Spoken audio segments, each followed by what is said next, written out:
BBC ने इस मौके वो डॉक्यूमेंटरी जिहदे च मोदी नूं सीधे तौर ते जिम्मेवार दस्सिया होया है जैक स्ट्रॉ दे लफ्ज़ां च और ईवन उस पीरीयड दियां जिन्नियां रिपोर्ट्स US स्टेट डिपार्टमेंट जां दूजियां दियां 1000 ਦੇ ਕਰੀਬ ਮੁਸਲਮਾਨਾਂ ਦੀਆਂ ਕੈਜੂਅਲਟੀਜ਼ ਦੱਸਦੇ ਸੀਗੇ ਮੌਤਾਂ ਜ਼ਖਮੀ ਔਰ ਪ੍ਰਾਪਰਟੀ ਦਾ ਵਰਥ ਉਹਨੇ ਇਹਨਾਂ ਨੂੰ ਹੱਥਾਂ ਪੈਰਾਂ ਦੀ ਪਾ ਦਿੱਤੀ ਹੈ।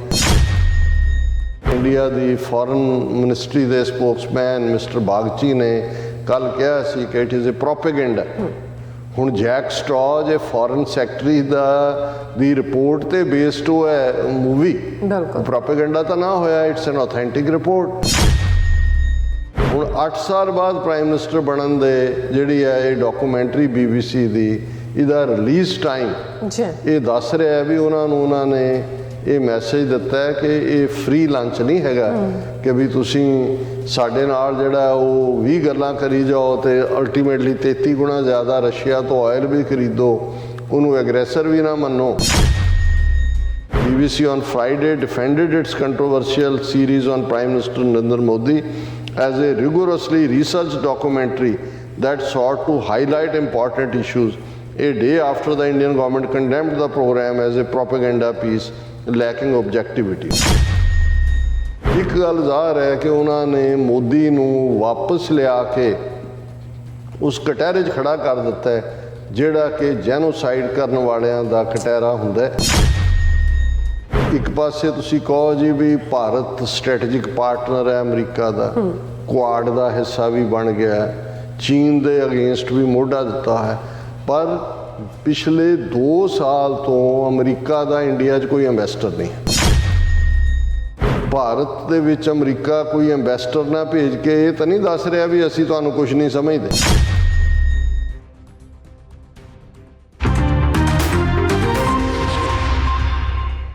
Viewers welcome back on program. So viewers गलबात करन जा रहे हैं कि भारत अमरीका ते रूस दोनों नूं खुश करन दे चक्कर विच कसूती हालत विच फसिया लगदा जापदा है। सो BBC ਵੱਲੋਂ हाल ही विच मोदी ਵੱਲੋਂ 2002 विच गुजरात विच मुसलमानां दी कीती गई नस्लकुशी संबंधी जारी डॉक्यूमेंटरी मोदी नूं दिखाया गया एक शीशा है। सो इसी तरह अमरीका ਵੱਲੋਂ पिछले 2 साल तो भारत विच कोई अंबैसडर नियुक्त ना करना भी इस किस्म का मैसेज ही भारत नूं देना है।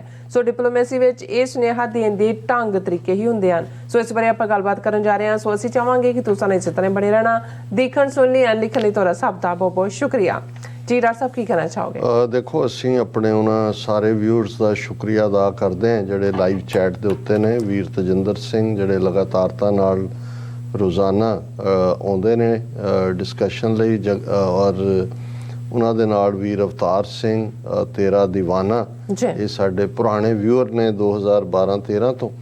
और आगा गुल जी उन्होंने लिखा कि I pray for world peace and beginning of independence for Khalistan and occupied Kashmir and my compliments to doctor Amarjeet Singh and my wonderful and beautiful madam Kaur आमीन। बहुत बहुत शुक्रिया आगा गुल जी। सतपाल सिंह पुरेवाल ये रेगूलर नहीं आते, हुणे बिजी होंदे ने, पर उन्होंने हमेशा ही फतेह दे नाल ही उन्हां दी सांझ हुंदी है भी मैं ज्वाइन कर लिया तुहानूं। और इस तरह ही वीर हरजिंदर सिंह किंग L दी ID तो वीर सब तो पहला आने वालियां च हुंदे ने, फर्स्ट व्यूअर उन्होंने कमेंट भी किया। सो असीं इन्हां सारियां दा शुक्रिया अदा करदे हां। देखो असीं क्योंकि जदों असीं टॉपिक्स डिसाइड भी करते हैं सो साडा हुंदा है भी थीम दी कंटीन्यूटी भी होए। एक पासे असीं दस्सिया कि भी चीन ने अखां दिखाईयां ने भारत नूं कि भी तुसीं इन्हां दा नैटो और वैसटर्न पावर्स दे स्टूज मत बनो। रशिया दे फॉरन मिनिस्टर ने भी कल इंडिया नूं ये कहा सी कि भी तुहाडे वल ये फीलर नैटो वाले सुट्टदे ने ते डोंट ग्रैब दैम। उन्हें कहा जी असीं ट्रोयका बना दिंदे हैं, चाइना रशिया इंडिया जिवें असीं ब्रिक्स दे विच इकट्ठे हैं। हुण ब्रिक्स भी Brazil Russia India China south Africa और साडे लई दोनों ही तुसीं दोस्त हो। और असीं मतलब ये रशिया ने इनडायरैक्ट फीलर सुट्टिया है भारत नूं कि भाई टकरा मत करो नैटो दे कहण ते। समझौते की गल करनी है तो असी विचोलगी कर दें चाइना दे नाल। और इस सारे दे चलदे जदों असी ये देखते हैं भी हुण जे भारत ने इस 1 साल 33 गुणा ज़्यादा तेल रशिया तो खरीदे, ਇਹਦੇ ਬਾਵਜੂਦ कि नैटो ने और अमेरिका ने ਜਾਂ दूजा ਸੈਂਕਸ਼ਨਸ ਲਾਈਆਂ ਨੇ ਉਹਨਾਂ ਨੇ। ਈਵਨ ਯੂਰਪੀਅਨ ਜਿਹੜੇ ਵਿਚਾਰਿਆਂ ਦੀ ਗੈਸ ਔਰ ਦੂਜੀ ਆਉਂਦੀ ਉੱਥੋਂ ਸੀ, ਉਹਨਾਂ ਨੂੰ ਮਹਿੰਗੇ ਭਾਅ ਖਰੀਦਣ ਦੇ ਉੱਤੇ ਮਜਬੂਰ ਕੀਤਾ ਔਰ ਇਹ ਮੈਸੇਜ ਦਿੱਤਾ ਵੀ ਇਹਨਾਂ ਤੋਂ ਨਾ ਲਓ। ਹੁਣ ਇਹ ਨਹੀਂ ਹੈ ਵੀ ਅਮਰੀਕਾ ਜਾਂ ਯੂਕੇ ਨੂੰ ਜਾਂ ਇਹਨਾਂ ਨੂੰ ਪਤਾ ਨਹੀਂ ਲੱਗ ਰਿਹਾ ਕਿ ਵੀ ਇਹ ਇੰਡੀਆ ਜਿਹੜਾ ਇਹ run with the hair and hunt with the hound ਵਾਲੀ ਪਾਲਿਸੀ ਕਰ ਰਹੇ। ਹੁਣ ਹਾਲਾਂ ਇਹਨਾਂ ਦੋਨਾਂ ਖਬਰਾਂ ਨੂੰ ਜੇ ਕੋਈ ਇੰਡੀਪੈਂਡੈਂਟਲੀ ਦੇਖੇ ਤਾਂ ਸ਼ਾਇਦ ਕਿਸੇ ਨੂੰ ਬਹੁਤਾ ਨਾ ਲੱਗੇ, ਪਰ ਮੈਨੂੰ ਇਹ ਲੱਗਦਾ ਹੈ ਕਿ ਵੀ ਹੁਣ ਜਿਵੇਂ BBC ਨੇ ਜਿਹੜੇ 2 ਪਾਰਟਸ ਦੇ ਵਿੱਚ ਡਾਕੂਮੈਂਟਰੀ ਬਣਾਈ 2002 ਚ ਮੋਦੀ ਦਾ ਕੀ ਰੋਲ ਸੀ ਗੁਜਰਾਤ ਚ ਮੁਸਲਮਾਨਾਂ ਦੇ ਜੈਨੋਸਾਈਡ ਚ। ਹੁਣ ਇਹ ਡਾਕੂਮੈਂਟਰੀ ਕੋਈ ਉਹਨਾਂ ਨੇ ਕਿਸੇ ਲਿਖਾਰੀ ਤੋਂ ਉਹਦੀ ਸਕ੍ਰਿਪਟ ਨਹੀਂ ਲਿਖਵਾਈ। ਜੈਕ ਸਟਰਾ ਜਿਹੜਾ ਉਸ ਵੇਲੇ ਯੂਕੇ ਦਾ ਫੋਰਨ ਸੈਕਟਰੀ ਸੀ, ਕਿਉਂਕਿ ਯੂਕੇ 'ਚ ਜਾਂ ਅਮਰੀਕਾ 'ਚ ਵੀ ਮਿਨਿਸਟਰ ਦੇ ਲਈ ਲਫ਼ਜ਼ ਜਿਵੇਂ ਸੈਕਟਰੀ ਆਫ ਸਟੇਟ ਅਸੀਂ ਫੋਰਨ ਮਿਨਿਸਟਰ ਲਈ ਇਸਤੇਮਾਲ ਕਰਦੇ ਹਾਂ। ਹੁਣ ਉਹਨਾਂ ਦਾ ਫੋਰਨ ਮਿਨਿਸਟਰ ਯੂਕੇ ਦਾ ਜੈਕ ਸਟਰਾ ਜਿਹੜੀ ਉਸ ਦੀ ਰਿਪੋਰਟ ਸੀ, ਔਰ ਉਹਨੇ ਰਿਪੋਰਟ ਕੋ ਘਰ ਬਹਿ ਕੇ ਨਹੀਂ ਲਿਖੀ। ਉਹਨਾਂ ਦੀਆਂ ਐਮਬੈਸੀ ਨੇ, ਦਿੱਲੀ ਐਮਬੈਸੀ ਰਾਹੀਂ ਪੂਰੀ ਉਹਨਾਂ ਦੀ ਟੀਮ ਗਈ ਔਰ ਉਹ ਪੂਰੀ ਇਨਵੈਸਟੀਗੇਟਿਵ ਰਿਪੋਰਟ ਹੈ। ਹੁਣ ਕਿਉਂਕਿ 20-25 ਸਾਲ ਬਾਅਦ ਆਲਮੋਸਟ 20 ਸਾਲ ਬਾਅਦ ਡੀਕਲਾਸੀਫਾਈ ਹੁੰਦੇ ਨੇ ਡਾਕੂਮੈਂਟ, ਪਰ ਇਹ ਅਜੇ ਕੋਈ ਪਬਲਿਕ ਡੋਮੇਨ 'ਚ ਤਾਂ ਜੈਕ ਸਟਰਾ ਦੀ ਰਿਪੋਰਟ ਜਿਹੜੀ ਹੈ ਡੀਕਲਾਸੀਫਾਈ ਨਹੀਂ ਹੋਈ।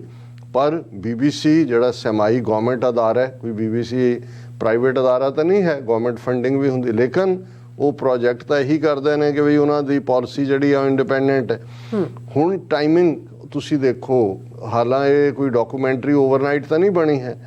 ਉਹਨਾਂ ਨੇ ਇਸ ਮੌਕੇ ਤੇ ਰਿਲੀਜ਼ ਕਰਨ ਦਾ ਔਰ ਇਸ ਗੱਲ ਦਾ ਵੀ ਧਿਆਨ ਰਹੇ, ਬੇਸ਼ੱਕ ਰਿਸ਼ੀ ਸੁਨਕ ਜਿਹੜਾ ਮੋਦੀ ਬॉय ਨੇ ਸਾਰੇ ਅਲਟੀਮੇਟਲੀ ਹਿੰਦੂਤਵਾ ਵਾਲੇ, ਹੁਣ ਉਹਨੇ ਹਾਲਾਂ ਇਨਡਾਇਰੈਕਟਲੀ ਡਿਫੈਂਡ ਕਰਨ ਦੀ ਕੋਸ਼ਿਸ਼ ਕੀਤੀ, ਪਰ ਇਸ ਗੱਲ ਦਾ ਵੀ ਧਿਆਨ ਰਹੇ ਕਿ ਜਿਵੇਂ ਅਮਰੀਕਾ ਦੇ ਵਿੱਚ ਜਿਹੜੇ ਪੋਲੀਟੀਕਲ ਪਾਰਟ ਚਾਹੁੰਦੇ ਨੇ ਰੋਲ ਕੁਝ ਮਾਮਲਿਆਂ 'ਚ ਉਹਨਾਂ ਦਾ ਨਹੀਂ ਹੁੰਦਾ, ਜਿਹਨੂੰ ਡੀਪ ਸਟੇਟ ਕਿਹਾ ਜਾਂਦਾ ਹੈ, ਜਿਵੇਂ ਪੈਂਟਾਗਨ ਵੀ ਕਿਹਾ ਜਾਂਦਾ ਹੈ। ਅਮਰੀਕਾ ਦੀ ਨੀਤੀ ਜਿਹੜੀ ਹੈ ਖਾਸ ਤੌਰ ਤੇ ਇਸ ਕਿਸਮ ਦੀ ਮੈਟਰਸ, ਜੇ ਹੁਣ ਯੂਕਰੇਨ ਰਸ਼ੀਆ ਹੈ, ਇਹ ਕੋਈ ਉਹਨਾਂ ਦਾ ਕੋਈ ਫੋਰਨ ਸੈਕਟਰੀ ਤਾਂ ਨਹੀਂ ਬਣਾ ਰਿਹਾ, ਉਹ ਤਾਂ ਸਟੇਟਮੈਂਟ ਪੜ੍ਹਨੀ, ਉਹ ਡੀਪ ਸਟੇਟ ਪੈਂਟਾਗਨ ਬਣਾਉਂਦੀ ਹੈ।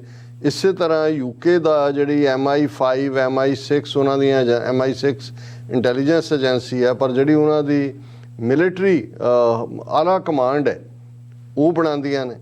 ਹੁਣ ਜੇ BBC ਨੇ ਇਸ ਮੌਕੇ ਉਹ ਡਾਕੂਮੈਂਟਰੀ ਜਿਹਦੇ 'ਚ ਮੋਦੀ ਨੂੰ ਸਿੱਧੇ ਤੌਰ ਤੇ ਜ਼ਿੰਮੇਵਾਰ ਦੱਸਿਆ ਹੋਇਆ ਜੈਕ ਸਟਰਾ ਦੇ ਲਫ਼ਜ਼ਾਂ 'ਚ, ਔਰ ਈਵਨ ਉਸ ਪੀਰੀਅਡ ਦੀਆਂ ਜਿੰਨੀਆਂ ਰਿਪੋਰਟਸ US ਸਟੇਟ ਡਿਪਾਰਟਮੈਂਟ ਜਾਂ ਦੂਜਿਆਂ ਦੀਆਂ 1000 ਦੇ ਕਰੀਬ ਮੁਸਲਮਾਨਾਂ ਦੀਆਂ ਕੈਜੂਅਲਟੀਜ਼ ਦੱਸਦੇ ਸੀਗੇ, ਮੌਤਾਂ, ਜ਼ਖਮੀ ਔਰ ਪ੍ਰਾਪਰਟੀ ਦਾ ਵਰਥ, ਲੇਕਿਨ ਇਹ BBC ਦੀ ਡਾਕੂਮੈਂਟਰੀ ਜਿਹਦਾ ਅਜੇ ਇੱਕ ਪਾਰਟ ਦਿਖਾਇਆ ਗਿਆ, ਦੂਸਰਾ ਅਗਲੇ ਹਫਤੇ ਦਿਖਾਇਆ ਜਾਣਾ, ਪਰ ਉਹਨੇ ਇਹਨਾਂ ਨੂੰ ਹੱਥਾਂ ਪੈਰਾਂ ਦੀ ਪਾ ਦਿੱਤੀ ਹੈ, ਔਨ ਦਾ ਡਿਫੈਂਸਿਵ ਹੋ ਗਿਆ। ਅਸੀਂ ਦੇਖਿਆ ਕਿ ਇੰਡੀਆ ਦੀ ਫੋਰਨ ਮਿਨਿਸਟਰੀ ਦੇ ਸਪੋਕਸਮੈਨ ਮਿਸਟਰ ਬਾਗਚੀ ਨੇ ਕੱਲ ਕਿਹਾ ਸੀ ਕਿ ਇਟ ਇਜ਼ ਅ ਪ੍ਰੋਪੇਗੈਂਡਾ। ਹੁਣ ਜੈਕ ਸਟਰਾ ਜੇ ਫੋਰਨ ਸੈਕਟਰੀ ਦੀ ਰਿਪੋਰਟ ਤੇ ਬੇਸਡ ਉਹ ਹੈ ਮੂਵੀ, ਪ੍ਰੋਪੇਗੈਂਡਾ ਤਾਂ ਨਾ ਹੋਇਆ, ਇਟਸ ਐਨ ਆਥੈਂਟਿਕ ਰਿਪੋਰਟ। ਫਿਰ ਉਹਨੇ ਕਿਹਾ ਜੀ ਇਹ ਕਲੋਨੀਅਲ ਮਾਈਂਡਸੈਟ ਕਿ ਇਹਨਾਂ ਦੇ ਦਿਮਾਗਾਂ 'ਚ ਉਹ ਬਾਦਸ਼ਾਹਤ ਵੜੀ ਹੋਈ ਹੈ, ਬਸਤੀਵਾਦ ਵੜਿਆ ਹੋਇਆ।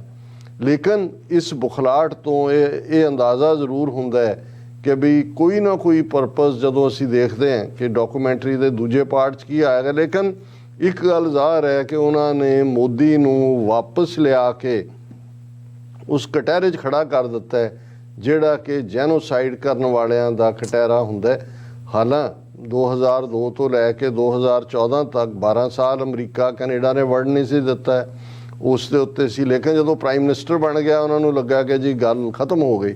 ਹੁਣ ਆਲਮੋਸਟ ਕਿੰਨੇ ਸਾਲਾਂ ਬਾਅਦ 2014 ਦੇ ਪ੍ਰਾਈਮ ਮਿਨਿਸਟਰ ਬਣੇ ਵੀ ਉਹਨੂੰ 8 ਸਾਲ ਹੋ ਗਏ ਨੇ ਆਲਮੋਸਟ। ਹੁਣ 8 ਸਾਲ ਬਾਅਦ ਪ੍ਰਾਈਮ ਮਿਨਿਸਟਰ ਬਣਨ ਦੇ ਜਿਹੜੀ ਹੈ ਇਹ ਡਾਕੂਮੈਂਟਰੀ BBC ਦੀ ਇਹਦਾ ਰਿਲੀਜ਼ ਟਾਈਮ ਇਹ ਦੱਸ ਰਿਹਾ ਵੀ ਉਹਨਾਂ ਨੇ ਇਹ ਮੈਸੇਜ ਦਿੱਤਾ ਹੈ ਕਿ ਇਹ ਫ੍ਰੀ ਲੰਚ ਨਹੀਂ ਹੈਗਾ ਕਿ ਵੀ ਤੁਸੀਂ ਸਾਡੇ ਨਾਲ ਜਿਹੜਾ ਉਹ 20 ਗੱਲਾਂ ਕਰੀ ਜਾਓ ਤੇ ਅਲਟੀਮੇਟਲੀ 33 ਗੁਣਾ ਜ਼ਿਆਦਾ ਰਸ਼ੀਆ ਤੋਂ ਆਇਲ ਵੀ ਖਰੀਦੋ, ਉਹਨੂੰ ਐਗਰੈਸਰ ਵੀ ਨਾ ਮੰਨੋ। ਤੇ ਜੇ ਉਹਦੀਆਂ ਸੈਂਕਸ਼ਨਸ ਦੇ ਉੱਤੇ ਜੈ ਸ਼ੰਕਰ ਨੂੰ ਕਿਹਾ ਗਿਆ ਤੇ ਉਹ ਅੱਗੋਂ ਉਹਨਾਂ ਨੂੰ ਘੂਰਦਾ ਹੈ ਕਿ ਜੀ ਤੁਸੀਂ ਇੰਨੇ ਗੁਣਾ ਲੈਂਦੇ ਹੋ, ਤੁਸੀਂ ਇਹ ਕਰਦੇ ਹੋ, ਤੁਸੀਂ ਸਾਨੂੰ ਕੌਣ ਹੋ ਦੱਸਣ ਵਾਲੇ। ਸੋ ਮੈਨੂੰ ਇਹ ਲੱਗਦਾ ਹੈ ਕਿ ਵੀ ਇਹ ਜਿਹੜਾ ਪਾਰਟ ਹੈ ਔਰ ਇਹਦੇ ਤੇ ਜਦੋਂ ਰਿਸ਼ੀ ਸੁਨਕ ਨੇ ਮੋਦੀ ਨੂੰ ਇੰਡਾਇਰੈਕਟਲੀ ਡਿਫੈਂਡ ਕਰਨ ਦੀ ਕੋਸ਼ਿਸ਼ ਕੀਤੀ, ਇੰਡੀਆ ਨੇ ਪ੍ਰੋਪੇਗੈਂਡਾ ਕੀਤਾ। लेकिन आज BBC ने अगेन क्या, BBC defends Modi documentary as rigorously researched.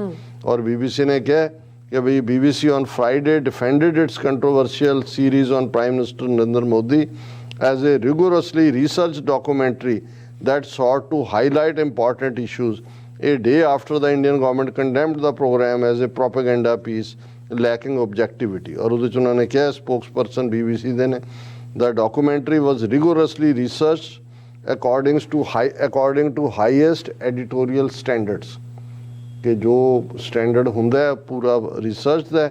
ਔਰ ਇਸ ਦੇ ਨਾਲ ਨਾਲ ਉਹਨਾਂ ਨੇ ਕਿਹਾ ਕਿ we of course we do not tolerate persecution. ਇਹ ਤਾਂ ਉਹਨੇ ਰਿਸ਼ੀ ਸੁਨਕ ਨੇ ਕਵਰ ਕਰਨ ਦੀ ਕੋਸ਼ਿਸ਼ ਕੀਤੀ। ਔਰ ਉਹਦੇ 'ਚ ਉਹਨਾਂ ਨੇ BBC ਨੇ ਕਿਹਾ ਕਿ a wide range of voices, witnesses and experts were approached and we have featured a range of opinions. This includes responses from people in the BJP. We offered the Indian government a right to reply to the matters raised in the series. It declined to respond। ਉਹਨੇ ਕਿਹਾ ਜੀ ਅਸੀਂ report Jack ਸਟ੍ਰॉ ਦੀ ਹੈ, ਪਰ ਅਸੀਂ ਜਿਹੜੇ ਅੱਡ ਉਸ ਜੈਨੋਸਾਈਡ ਨਾਲ ਰਿਲੇਟਡ ਜਿਹੜੀਆਂ ਵਿਟਨੈਸਿਸ ਸੀ, ਸਫਰਰ ਸੀ, ਔਰ ਈਵਨ ਇਨਕਲੂਡਿੰਗ BJP ਦੇ ਲੋਕ, ਉਹਨਾਂ ਨੂੰ ਵੀ ਅਸੀਂ ਇੰਟਰਵਿਊ ਕੀਤਾ ਇਸ ਡਾਕੂਮੈਂਟਰੀ ਲਈ। ਔਰ ਅਸੀਂ ਤਾਂ ਇੰਡੀਅਨ ਗਵਰਨਮੈਂਟ ਨੂੰ ਵੀ ਕਿਹਾ ਸੀ ਕਿ ਭਾਈ ਜਿਹੜੇ ਸਵਾਲ ਇਹਨਾਂ ਸੀਰੀਜ਼ ਦੇ ਵਿੱਚ ਚੁੱਕੇ ਗਏ ਨੇ, ਜੇ ਉਹ ਉਹਨਾਂ ਦਾ ਕੋਈ ਜਵਾਬ ਦੇਣਾ ਚਾਹਣ ਤਾਂ ਅਸੀਂ ਉਹਨੂੰ ਇਨਕਲੂਡ ਕਰਾਂਗੇ। ਪਰ ਇੰਡੀਅਨ ਗਵਰਨਮੈਂਟ ਨੇ ਦੇ ਡਿਕਲਾਈਨਡ ਟੂ ਰਿਸਪੌਂਡ। ਸੋ ਇੱਕ ਤਾਂ UK ਵੱਲੋਂ ਮੈਂ ਸਮਝਦਾ ਇਹ ਟਾਈਮਿੰਗ ਇਹ ਨਰਿੰਦਰ ਮੋਦੀ ਨੂੰ ਦੱਸ ਰਹੇ, ਉਹ ਤਾਂ ਕਹਿ ਰਹੇ ਅਸੀਂ ਵਿਸ਼ਵ ਗੁਰੂ ਬਣ ਗਏ, ਉਹ ਕਹਿ ਰਹੇ ਨੇ ਤੂੰ ਜ਼ਿੰਮੇਵਾਰ ਹੈ 2002 'ਚ ਮੁਸਲਮਾਨਾਂ ਦੀ ਨਸਲਕੁਸ਼ੀ ਲਈ। ਸੋ ਪਹਿਲਾ ਮੈਸੇਜ ਇਹ ਹੈ। ਹੁਣ ਅਮਰੀਕਾ ਦੀ ਗੱਲ ਕਰੀਏ, ਹੁਣ ਜਿਹੜਾ ਐਂਬੈਸਡਰ ਹੁੰਦਾ ਹੈ ਜਾਂ ਹਾਈ ਕਮਿਸ਼ਨਰ ਹੁੰਦਾ ਹੈ, ਕਿਉਂਕਿ ਕਾਮਨਵੈਲਥ ਕੰਟਰੀਜ਼ ਵਾਲੇ ਹਾਈ ਕਮਿਸ਼ਨਰ ਅਪਾਇੰਟ ਕਰਦੇ ਨੇ, ਅਮਰੀਕਾ ਐਂਬੈਸਡਰ, ਇਹ ਮੇਨ ਲਿੰਕ ਹੁੰਦਾ ਹੈ ਜਿਹੜਾ ਕਿ ਦੋ ਮੁਲਕਾਂ ਦੇ ਵਿਚਾਲੇ ਜਿਹੜੇ ਡਿਪਲੋਮੈਟਿਕ ਰਿਲੇਸ਼ਨਸ ਨੇ, ਕੂਟਨੀਤੀ ਜਿਹਨੂੰ ਜਿਹੜਾ ਲਫ਼ਜ਼ ਪੰਜਾਬੀ ਵਾਲਿਆਂ ਨੇ ਹਿੰਦੀ ਵਾਲਿਆਂ ਤੋਂ ਹੀ ਬਾਏ ਕੀਤਾ ਹੋਇਆ, ਇਸਤੇਮਾਲ ਹੁੰਦਾ। ਬਿਲਕੁਲ। ਹੁਣ ਇੱਕ ਪਾਸੇ ਤੁਸੀਂ ਕਹੋ ਜੀ ਵੀ ਭਾਰਤ ਸਟ੍ਰੈਟੇਜਿਕ ਪਾਰਟਨਰ ਹੈ ਅਮਰੀਕਾ ਦਾ, ਕੁਆਡ ਦਾ ਹਿੱਸਾ ਵੀ ਬਣ ਗਿਆ, ਚੀਨ ਦੇ ਅਗੇਂਸਟ ਵੀ ਮੋਢਾ ਦਿੱਤਾ ਹੈ, ਪਰ ਪਿਛਲੇ 2 ਸਾਲ ਤੋਂ ਅਮਰੀਕਾ ਦਾ ਇੰਡੀਆ 'ਚ ਕੋਈ ਐਂਬੈਸਡਰ ਨਹੀਂ ਹੈ। ਉਸ ਤੋਂ ਪਹਿਲਾਂ ਇੱਕ ਵਰਮਾ ਸੀ, ਹੁਣ ਉਹ ਕਾਰਜਕਾਰੀ ਜਿਹੜੇ ਹੁੰਦੇ ਨੇ ਕਿ ਭਾਈ ਕਿਸੇ ਨੇ ਚਾਰਜ ਲੈ, ਪਰ ਦੇयर इज नो ਐਂਬੈਸਡਰ।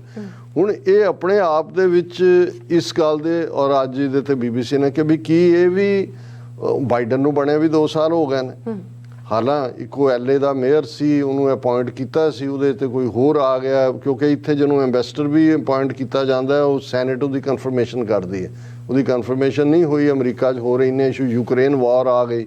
ਦੂਜਾ ਅਮਰੀਕਾ ਦਾ ਤਾਂ ਇਹੀ ਕਹਿਣਾ ਹੈ ਕਿ ਜੀ ਵੀ ਆਰ ਬਿਜ਼ੀ ਹੀਅਰ, ਪਰ ਇਹ ਵੀ ਅਮਰੀਕਾ ਦਾ ਔਰ ਇੰਡੀਆ ਦੇ ਜਿਹੜੇ ਹੁਣ ਜਦੋਂ UK ਨੇ ਡਾਕੂਮੈਂਟਰੀ BBC ਦੀ ਆਈ ਤੇ ਨਾਲ ਦੀ ਨਾਲ ਇਹਨਾਂ ਨੇ ਇਹ ਅੱਜ ਡਿਸਕਸ਼ਨ BBC ਤੇ ਇਹਨਾਂ ਦੇ ਇੱਕ ਹੈ ਕਿ ਕੀ ਭਾਰਤ ਦੇ ਵਿੱਚ ਅਮਰੀਕਾ ਕੋਈ ਐਂਬੈਸਡਰ ਨਾ ਭੇਜ ਕੇ ਇਹ ਤਾਂ ਨਹੀਂ ਦੱਸ ਰਿਹਾ ਵੀ ਅਸੀਂ ਤੁਹਾਨੂੰ ਕੁਝ ਨਹੀਂ ਸਮਝਦੇ। ਹੁਣ 2 ਸਾਲ ਹੋ ਗਏ ਨਾ, ਗੱਲ ਤਾਂ ਠੀਕ ਹੈ ਕਿ ਵੀ ਜਿੱਥੇ ਇੰਨਾ, ਔਰ ਉਹਨੇ ਹੀ ਇਸ ਆਰਟੀਕਲ 'ਚ ਉਹ ਡਿਸਕਸ ਕਰਦੇ ਨੇ ਕਿ ਜੀ ਦੇਖੋ 1962 ਜਦੋਂ ਚੀਨ ਔਰ ਭਾਰਤ ਦੀ ਟੱਕਰ ਹੋਈ, ਉਦੋਂ ਜਿਹੜਾ ਐਂਬੈਸਡਰ ਸੀ ਅਮਰੀਕਾ ਦਾ ਭਾਰਤ ਦੇ ਵਿੱਚ, ਉਹਨੇ ਬੜੀ ਮਦਦ ਕੀਤੀ ਉਹ ਨਹਿਰੂ ਦੇ ਔਰ ਕੈਨੇਡੀ ਨੂੰ ਨੇੜੇ ਲਿਆਉਣ ਦੀ, ਕਿਉਂਕਿ ਜਿਹੜਾ ਭਾਰਤ ਤਾਂ ਰਸ਼ੀਆ ਸੋਵੀਅਤ ਯੂਨੀਅਨ ਦੇ ਨੇੜੇ ਸੀ, ਸਟਾਲਿਨ ਔਰ ਦੂਜਿਆਂ ਤੀਜਿਆਂ ਦੇ। ਉਹਨੇ ਕਿਹਾ ਜੀ ਫਿਰ ਉਸੇ ਹੀ ਐਂਬੈਸਡਰ ਦੀ ਮਦਦ ਦੇ ਨਾਲ ਜਿਹੜਾ ਅਮਰੀਕਨ ਵੈਪਨ ਜਿਹੜੇ ਨੇ ਉਹ ਇੰਡੀਆ 'ਚ ਪਹੁੰਚੇ, ਨਹਿਰੂ ਔਰ ਕੈਨੇਡੀ ਇੱਕ ਲਾਈਨ ਤੇ ਆਏ ਔਰ ਭਾਰਤ ਦਾ ਬਚਾਅ ਹੋਇਆ।